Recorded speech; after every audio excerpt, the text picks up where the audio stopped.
신약 시대를 사는 유대인들 또 이스라엘 사람들이 위대하다라고 생각하는 구약의 인물들이 몇 명 있습니다. 아브라함이 그럴 것이고 모세가 그럴 것이고 다윗이 있겠고 솔로몬 정도가 될 겁니다. 그 중에서도 이스라엘 사람들이 정말 이 사람은 대단하다, 위대하다라고 생각하는 사람이 바로 모세입니다. 우리가 율법을 이야기할 때 율법은 누가 주신 겁니까? 하나님이 주셨잖아요. 그러면 그 율법을 설명할 때 하나님의 율법이라고 설명을 해야 될 텐데 이스라엘 사람들은 그걸 뭐라고 부르나요? 모세의 율법이다 이렇게 불러요. 그러니까 율법을 준 분이 하나님인데 그것을 받은 모세를 오히려 그 율법 앞에 붙여서 모세의 율법이다 이렇게 말할 정도로 이스라엘 사람들 또 신약을 살아가는 사람들이 모세를 그만큼 위대하게 생각을 합니다. 히브리서 3장 3절에 가서 보면 신약 사람들이 모세를 어느 정도로 위대하게 생각하는가 좀 엿볼 수가 있는데 이런 말씀이 있어요. 그는 모세보다 더욱 영광을 받을 만한 것이 마치 집을 지은 자가 그 집보다 더욱 존귀함 같으니라. 그러니까 여기서 말하는 모세보다 영광을 더 받을 만한 분, 집보다 그 집을 지어서 더 영광을 받으실 분, 이분은 누구를 이야기하는 거냐면 예수님을 이야기하는 겁니다. 그러니까 예수님을 민족의 아주 위대한 인물 모세와 비교하면서 예수님이 모세보다 더 영광 받으실 분입니다 이렇게 설명을 하고 있는 거예요.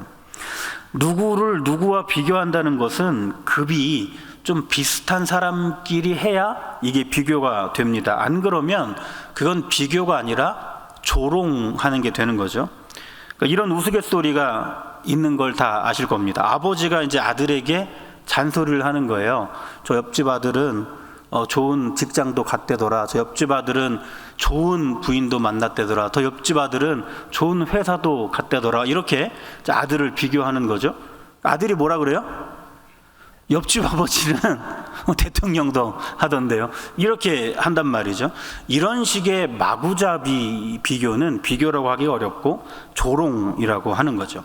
그런데 우리가 아까 읽었던 히브리서 말씀은 조롱으로 보이지가 않아요. 진짜 비교하는 것처럼 보입니다. 그만큼 이스라엘 사람들이 신약을 살아가는 사람들이 모세를 얼마나 위대하게 생각하고 있는가 이것을 엿볼 수가 있습니다.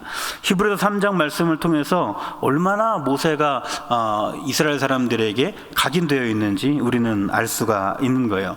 예수님을 모세하고 비교할 만큼 모세에게 상당한 권위를 부여하고 있습니다. 그렇다면 신약 시대를 사는 이스라엘 사람들에게 모세가 그토록 위대한 인물로 존경받고 있는 그 이유는 뭐겠습니까? 당연히 이스라엘 사람들을 애굽에서 해방시키고 가나안까지 이끄는 그 중차대한 임무를 잘 완성한 사람이 모세이기 때문에 모세를 굉장히 신뢰하고 존중하는 것이죠. 그리고 하나님의 그 돌판을, 율법 돌판을 받은 사람이 바로 모세였고, 하나님을 이렇게 정면으로 바라보지는 못했어도 하나님과 대면한 사람이 모세였기 때문에 그 모세에 대한 권위를 굉장히 높게 보고 있는 것입니다. 오늘 읽은 출애굽기 3장은 그런 역사적이고 권위가 높은 모세가 하나님 앞에 서가지고 소명을 받고 있는 장면입니다. 소명이라는 것은 하나님으로부터 어떤 일을 이렇게 부여받는다 이런 거 아니겠습니까? 모세를 위대하게 바라보는 그 이스라엘 사람들 또 우리들의 그 관점에서 출애굽기 3장의 내용을 이렇게 생각해 볼 수가 있을 거예요. 하나님은 그 위대한 모세에게 하나님의 그 소명을 주셨고 모세는 감사합니다 하나님 이렇게 그 소명을 아멘으로 받았을 것이다. 우리는 그렇게 생각을 할 겁니다. 그런데 본문을 잘 읽다 보면 그렇지만은 않다 하는 걸 알게 돼요. 10절 가서 보시면 하나님은 출애굽의 소명을 모세에게 주십니다. 여기까지는 좋은데 그 소명을 받는 모세의 반응이 우리의 생각과는 조금 달라요. 11절에 보면 그 소명을 받은 모세의 반응이거든요. 모세가 하나님께 아뢰되 내가 누구이기에 바로에게 가며 이스라엘 자손을 애굽에서 인도하여 내리이까. 그러니까 적어도 하나님이 주시는 그 소명을 감격하면서 아멘 아멘 이렇게 받고 있지는 않습니다. 모세의 반응은 이런 거예요. 저는 이 일 감당할 만한 그런 사람 아닙니다. 다른 사람 생각해 보십시오. 이것은 모세 나름대로 내가 좀 부족합니다 하나님, 이런 겸손을 표현하는 것처럼 보이기도 하지만 그게 아닙니다. 진짜는 하나님 앞에 나 이거 하기 싫다 하면서 반항을 하고 있는 겁니다. 물론 우리는 이런 부담스러운 일들을 만나게 되면 때로는 나 그거 못할 것 같아요, 그거 나는 아닌 것 같습니다 라고 거절할 수도 있죠. 근데 이거는 사람과 사람 사이에서는 그럴 수 있어요. 근데 지금 모세는 하나님 앞에 서 있지 않습니까? 하나님 앞에서는 그럴 수가 없죠. 하나님, 저 그거 좀 어렵겠는데요, 하나님 그건 저랑 좀 안 맞는 것 같은데요, 이렇게 얘기할 수가 없는 겁니다. 우리가 한번 생각해 볼게요. 등산을 하는데 저쪽에서 나무 하나가 타고 있는 거예요. 근데 자세히 보니까 불은 붙었는데 나무는 그대로 있는 겁니다. 너무 신기한 광경이어서 가까이 이제 가보는 거죠. 그랬더니 음성도 들리는 거예요. 제 이름을 부르는 거예요. 오타가 부르는 거예요. 그러면 어떠실 것 같아요? 바로 그냥 그 땅바닥에 엎드려져서 하나님 말씀하세요, 제가 그 말씀 듣겠습니다. 우리는 그러지 않겠습니까?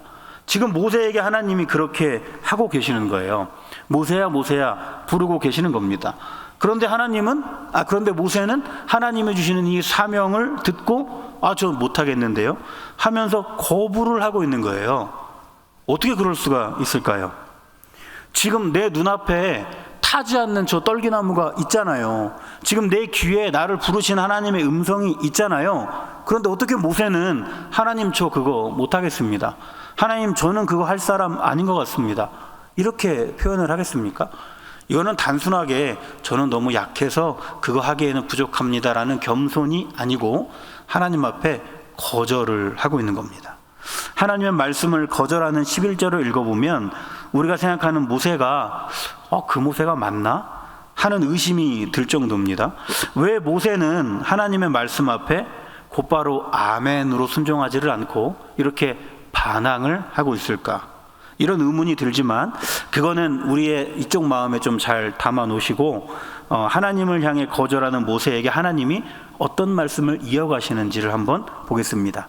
12절 말씀이에요. 제가 한번 읽어보겠습니다. 하나님이 이르시되 내가 반드시 너와 함께 있으리라. 내가 그 백성을 애굽에서 인도하여 낸 후에 너희가 이 산에서 하나님을 섬기리니 이것이 내가 너를 보낸 증거니라.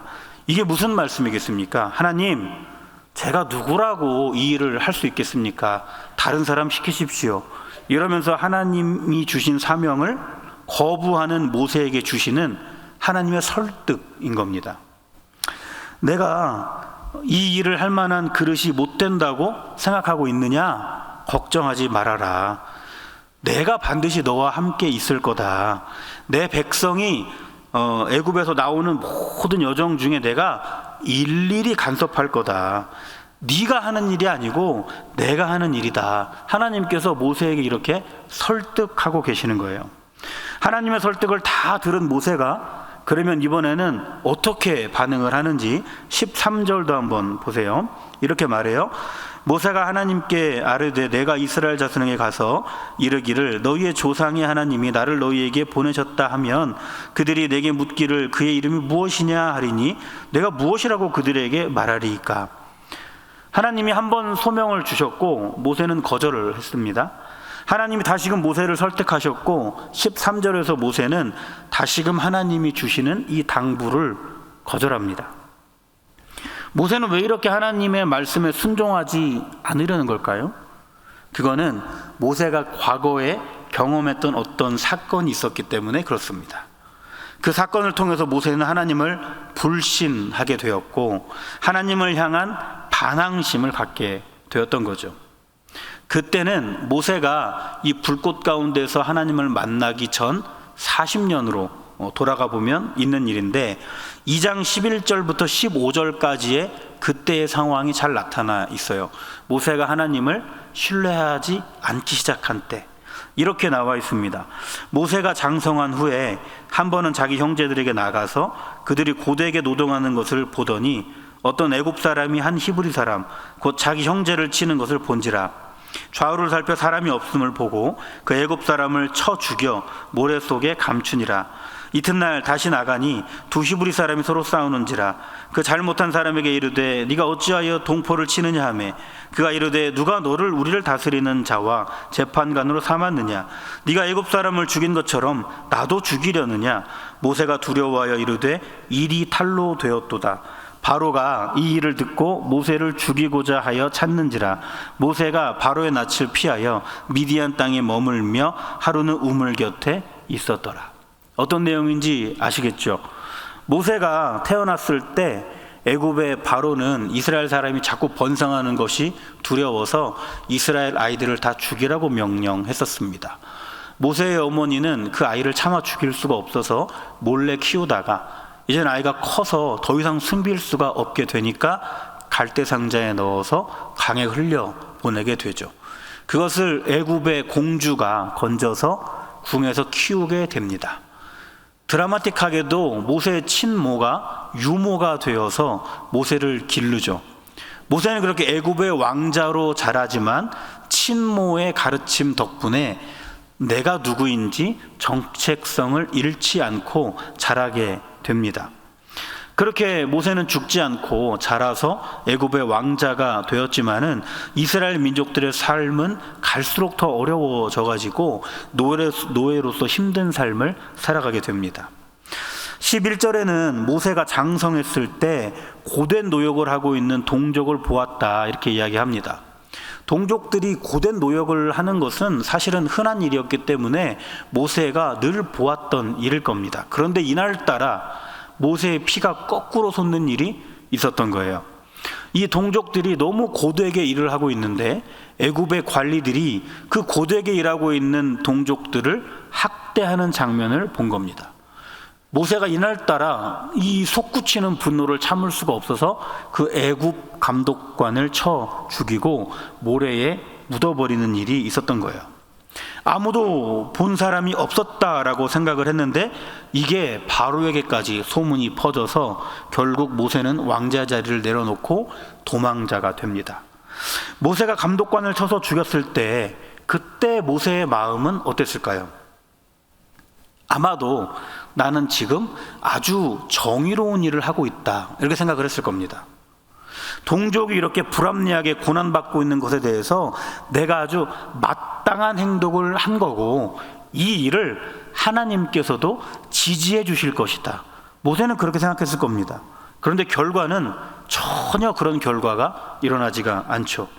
의롭다고 생각해서 한 그 행동으로 인해서 하나님께 지지받지 못하고 애굽 왕은 자기를 죽이려고 하는 그 상황이 벌어져서 도망자가 되어버리는 생각하지 못한 결과를 맞게 된 겁니다. 그렇게 도망자가 되어서 이제는 광야에서 양떼나 치고 있는 노인이 되어 있을 때 하나님께서 모세에게 나타나신 거예요. 3장 1절에서 모세가 양떼를 치는 일을 하고 있었다 이렇게 이야기합니다. 왕자에서 도망자가 되고 양을 치는 사람이 되어서 살아온 시간이 40년입니다. 전혀 생각해보지 않은 삶을 살아온 그 긴 시간 동안에 아주 그 긴 어려운 시간을 살아오면서 모세가 생각하기에 하나님은 나를 버리셨구나 이런 생각하지 않았겠습니까? 그러다가 느닷없이 타지 않는 떨기나무 가운데서 나타나셔서는 나를 부르시고 거기다가 이 어마어마한 사명을 주시는 거예요. 그 일방적으로 그거 네가 해야 된다고 하나님이 말씀하시는 겁니다. 모세 입장에서 이건 너무 황당하고 화가 나는 상황인 겁니다. 제가 의롭다고 생각하는 그 일 했을 때 하나님 어디 계셨습니까?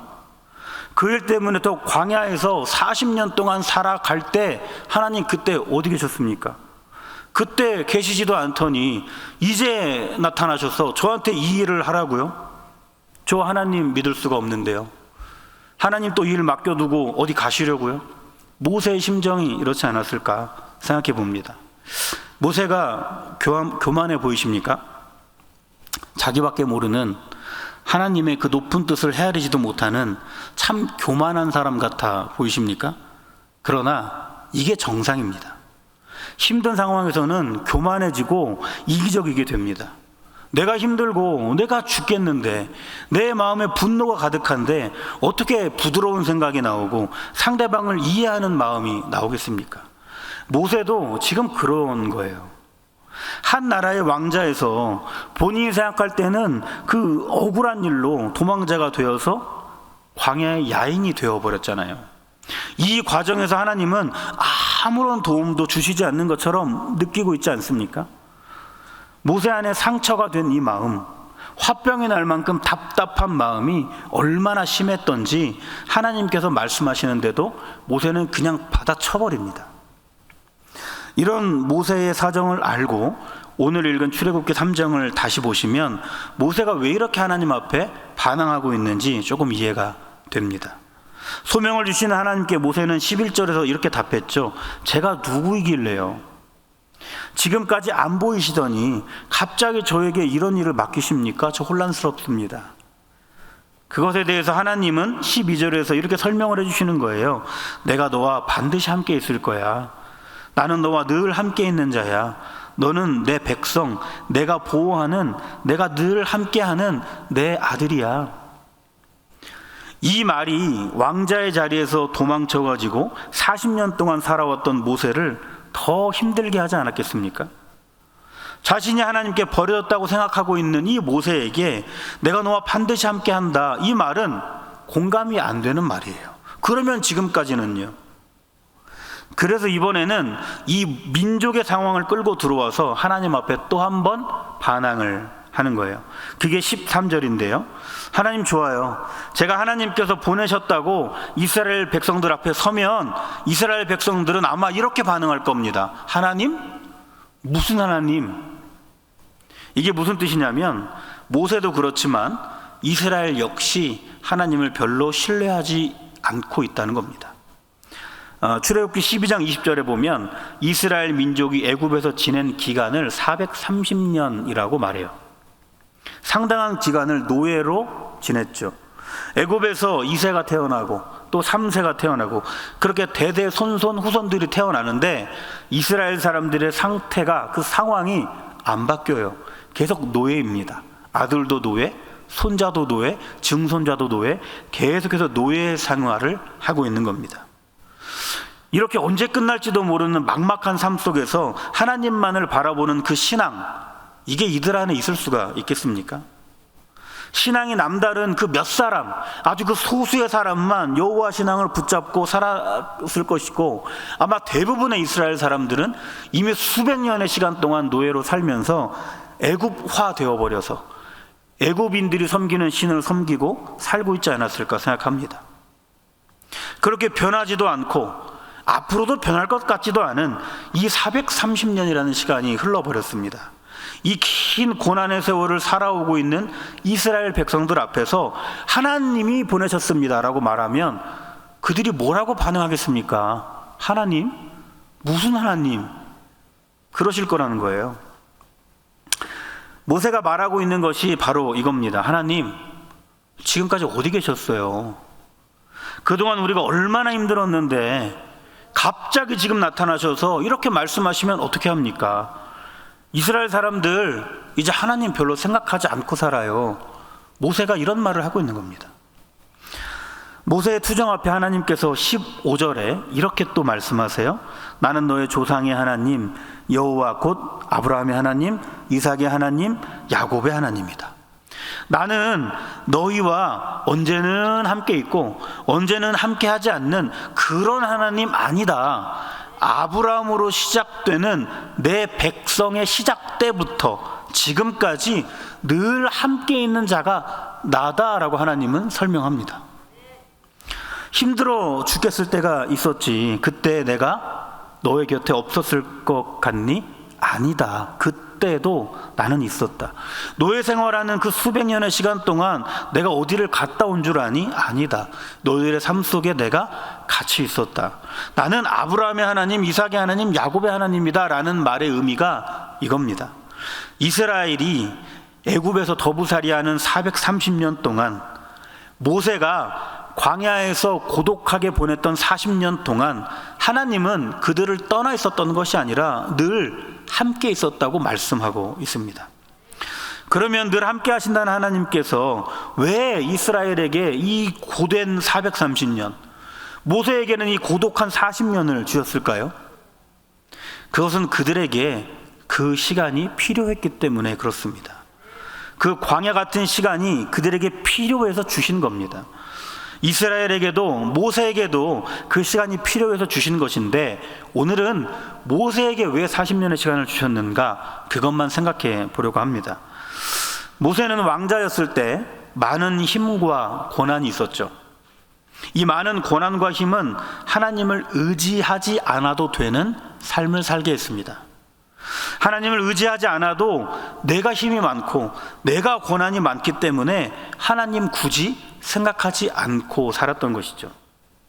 이 힘 때문에 굳이 하나님을 의식하지 않고도 내가 선택하고 내가 결정해서 뭐든지 할 수 있다고 생각한 겁니다. 그런데 중요한 것은 대부분의 하나님이 없는 힘, 하나님이 없는 고난은 잘못된 선택을 만든다는 겁니다. 모세에게 그것은 살인이었습니다. 아무리 동족을 학대한 감독관이었다 할지라도 죽일 수는 없는 거였어요. 모세는 그런데 그렇게 합니다. 모세가 살인을 할 때 그때의 상태를 성경은 뭐라고 말하냐면 주위를 둘러보았을 때 아무도 없었다, 이렇게 말합니다. 사람은 물론 없었겠죠. 그러나 그곳에 하나님은 계셨습니다. 하지만 왕자의 자리에 있는 모세, 힘과 권력의 자리에 있는 모세는 그곳에 계신 하나님을 의식하지 못합니다. 그리고 하나님이 주신 것이 아닌 자기만의 정의감에 빠져서 잘못된 선택, 살인을 하게 되는 것이죠. 하나님이 모세를 광야로 가게 하시고 40년간 양떼나 치는 사람으로 살게 하신 것은 모세를 아무것도 의지할 곳이 없는 자로 만들기 위해서입니다. 내가 의지할 어떤 배경도 이제는 없게, 내가 의지할 어떤 힘도 더 이상은 없게, 내가 의지할 권한이 다 사라지게, 내가 의지할 어떤 능력도 더 이상 없게 하셔서 오직 하나님 말고는 그 어떤 것도 의지할 수 없게 하시려는 하나님의 뜻이었던 것이죠. 왜 그러셨을까요? 하나님께 붙들린, 하나님으로 인하여 사는 사람으로 모세를 세우고자 하셨던 겁니다. 타지 않는 떨기나무 앞에서 하나님의 음성을 듣고 있는 모세는 지금 그거를 모릅니다. 그러니까 하나님께 지금 원망하고 투정 부리고 반항하면서 받아치고 있는 것이죠. 우리가 좋은 학교를 나오고 좋은 인맥이 생기고 좋은 직장을 얻게 되고 그렇게 부가 쌓여가고 사회적인 인정을 받아갈 때, 그때 출애굽기 3장에서 좌우를 살펴 아무도 없음을 보고 이 부분을 깊이 묵상하셔야 됩니다. 하나님을 의식하지 않는 모세가 살인하기 바로 직전의 상태가 이 상태이기 때문에 그렇습니다. 의지할 다른 것이 없을 때, 의지할 다른 것이 많을 때 하나님 안 보입니다. 내 신앙은 모세보다 더 좋다, 그래서 나는 그럴 일이 없다, 이렇게 생각하시면 안 됩니다. 우리도 모세처럼 충분히 넘어질 수 있는 연약한 존재입니다. 우리에게 어떤 강함이 있습니까? 우리에게 어떤 높음이 있습니까? 우리에게 어떤 자랑거리가 있습니까? 어떤 정의감 있습니까? 그것 때문에 좌우에 아무도 없다고 생각할 것이 아니라 그 강함과 높음을 주신 하나님을 바라보시고 하나님의 뜻이 무엇인지를 살펴야 합니다. 반대로 내가 의지할 어떤 것도 나에게 없다면 그때가 하나님을 깊이 의지할 때라는 것을 깨달으시길 바랍니다. 아무것도 없는 나의 상태는 저주받은 상태, 버려진 상태가 아닙니다. 그때가 비로소 내가 하나님 앞으로 온전히 나아갈 수 있는 복된 때입니다. 의지할 것이 아무것도 없습니까? 아무것도 없는 그 가운데 하나님이 나를 의지하라고 말씀하고 계시는 그 음성을 들어보시길 바랍니다. 아브라함의 하나님, 이삭의 하나님, 야곱의 하나님, 역사 속에서 언제나 늘 가까이 계시는 그 하나님이 아무것도 의지할 것이 없다고 낙심되는 지금, 이제 나를 의지하라고 말씀하고 계시는 겁니다. 그 높은 부르심을 따라 하나님을 의지해 보시기를 바랍니다. 사사기를 보면 사사 중에 가장 유명한 사사가 삼손입니다. 삼손은 그렇게 건전한 사사는 아니었죠. 삼손이 강할 때 그랬습니다. 힘이 넘칠 때 삼손이 어땠는가? 사사기 16장 1절에 보면 이렇게 나와 있습니다. 삼손이 가사에 가서 거기서 한 기생을 보고 그에게로 들어갔더니, 어떤 사람인지 알 수 있죠. 나실인으로서 거룩하게 구별된 삼손인데 한치의 망설임도 없이 기생의 집으로 들어갑니다. 한두 번 해본 것 같지가 않고 굉장히 자연스럽습니다. 성경 어디에 봐도 기생집 앞에서 삼손이 고민했다, 망설였다, 이런 말이 없습니다. 아주 자연스럽게 들어갑니다. 나에게 있는 강한 힘을 의지하면서 그 힘을 주신 하나님은 정작 바라보지 않고 있기 때문입니다. 하나님 없는 강함은 이렇게 죄로 변질될 뿐입니다. 그러면 삼손이 모든 힘을 잃었을 때 어떻게 하는지 사사기 16장 28절은 또 이렇게 말합니다.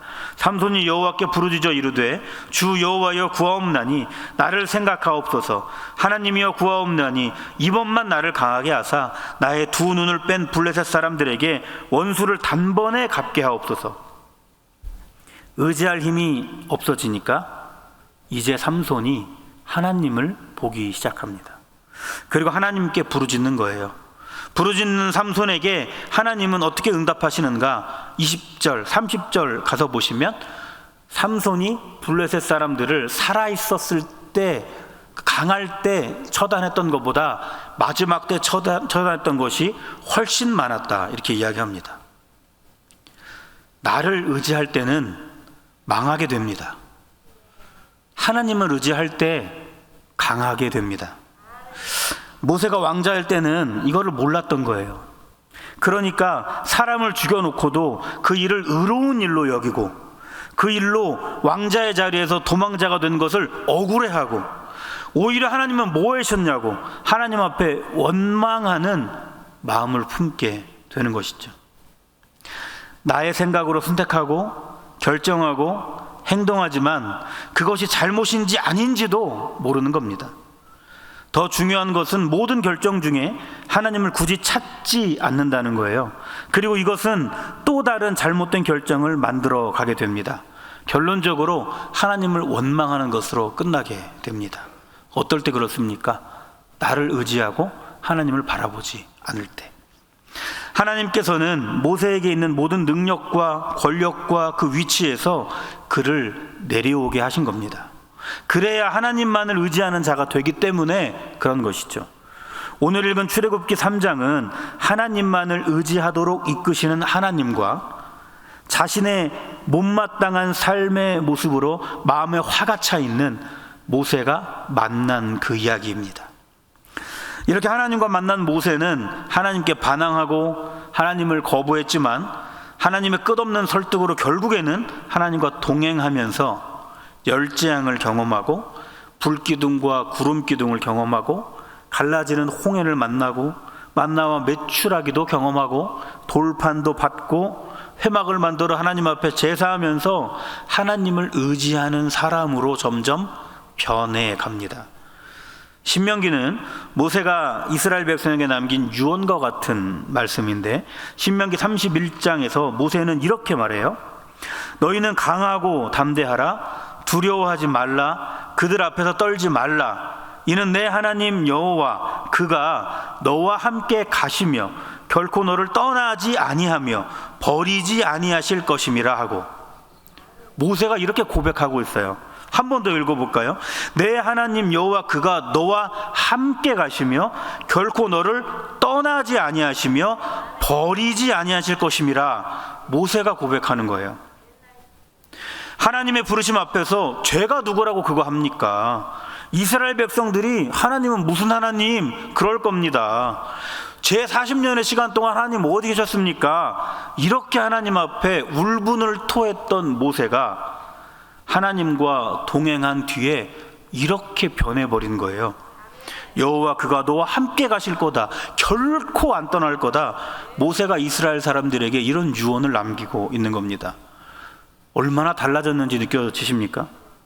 하나님께서는 모세를 여기까지 세우시려고 그를 왕자의 자리에서 내려오게 하시고 40년의 그 고독의 시간을 보내게 하셨고, 출애굽의 모든 여정을, 그 고생의 여정을 겪게 하셨습니다. 그리고 모세는 드디어 우리가 알고 있는 그 모세가 되어 있습니다. 하나님은 이스라엘에게 젖과 꿀이 흐르는 축복의 땅을 약속하셨습니다. 그리고 그 땅을 주시려고 하십니다. 그러나 약속의 땅을 받는 여정은 만만하지가 않습니다. 하나님은 애굽에 사는 이스라엘 사람들을 그대로 떠가지고 가나안 땅으로 옮겨 놓으실 수도 있었는데 그렇게 하지 않습니다. 험하고 긴 여정을 통해서 가나안에 들어가게 하시고, 들어가서도 많은 어려운 문제들을 이겨가게 하면서 그 땅을 정복해 나가도록 하십니다. 어느 것 하나도 하나님을 의지하지 않고서는 이룰 수 없다는 것을 그렇게 알려주시는 것이죠. 우리의 삶에도 하나님께서는 가나안 땅과 같은 축복들을 다 예비해 두고 계십니다. 그러나 우리가 하나님의 백성이기 때문에 그냥 가만히만 있어도 하나님이 내 앞에 그것을 뚝뚝 갖다가 놓으시는 것이 아닙니다. 그것을 받기 위해서 때로는 맹렬하게 추격해오는 애굽 군대에게 쫓기게 되는 그 상황을 만날 수도 있습니다. 어마어마한 홍해 앞에 서게 되는 그런 일을 만날 수도 있습니다. 사막 한가운데서 물이 없어 고난당하는 상황도 만나게 될지 모릅니다. 어느 한순간도 하나님을 철저하게 의지하는 믿음 없이는 축복의 땅에 한 발자국도 갈 수 없다는 것을 하나님은 그렇게 우리의 삶에서 알려주시는 것이죠. 하나님은 모세에게 그러셨던 것처럼 우리의 신앙도 성장시켜 주실 겁니다. 하나님이 아닌 것을 의지하고 있다면 그것으로부터 우리를 내려오게 하실 것이고, 용기가 떨어져 있다면 우리에게 용기를 주셔가면서 우리를 앞으로 나아가게 하실 겁니다. 모세는 이 믿음의 여정을 이해를 잘 못했기 때문에 하나님을 원망하고 하나님 앞에 반항했었습니다. 그런데 우리는 이 출애굽기를 통해서 이 모든 것이 하나님께서 약속하신 것을 받게 하시려는 하나님의 축복의 여정이구나 라는 것을 이미 우리는 알게 되었습니다. 하나님만을 의지하는 믿음이 있어야 이 믿음의 여정을 끝까지 걸어갈 수 있습니다. 나에게 하나님만을 의지하는 믿음을 주시려고 왕자의 자리에서 내려오게 하실 하나님, 광야의 시간을 보내게 하실 하나님께 오히려 감사하시고 그분이 열어가실 그 소망의 길을 기대해 보시길 바랍니다. 우리가 살아가는 모든 시간은 하나님과 내가 만나고 그렇게 내가 훈련되어 가는 거룩한 땅에서의 시간입니다. 우리가 발딛고 살아가는 모든 땅은 비록 내가 보기에 이건 너무 불합리한 것 같고, 너무 불공평한 것 같고, 너무 원망스럽고 너무 위험해 보일지라도 하나님이 함께 싸우시는 거룩한 땅입니다. 내가 서 있는 곳은 거룩한 곳이다 라고 말씀하시는 그 하나님의 음성을 느껴보시면서 믿음의 여정의 끝에서 하나님을 온전히 찬양했던 모세와 같이 우리의 신앙도 순금과 같이 되어질 것을 소망하시면서 오늘 여기까지 이 모양 저 모양으로 나를 동행하시는 그 하나님을 믿음의 눈으로 바라보시고 내가 의지했던 모든 것을 내려놓고 하나님만을 의지하심으로 그 거룩한 땅에서의 삶을 살아가시는 저와 우리 모두가 되기를 간절히 바랍니다. 기도하겠습니다. 고마우신 하나님, 우리의 모든 삶이 거룩한 땅에서의 삶임을 고백합니다. 이런 어려움, 저런 고난 우리가 만나게 되지만 그 모든 순간이 우리를 성장시키려는 하나님의 뜻임을 우리가 더욱 알게 하여 주시옵소서. 내가 의지하고 있던 그 모든 것들을 내려놓게 하시고 오직 하나님만을 의지하며 믿음의 걸음을 걷게 하셔서 아버지가 예비해 두신 그 복된 땅을 우리가 밟으며 살아갈 수 있도록 주여 인도하여 주시옵소서. 네가 서 있는 곳은 거룩한 곳이라고 오늘도 나에게 말씀하실 텐데 내가 그 거룩한 땅 밟으며 주님 의지하고 오늘도 믿음의 길 걸어갈 수 있도록 주여 인도하여 주시옵소서.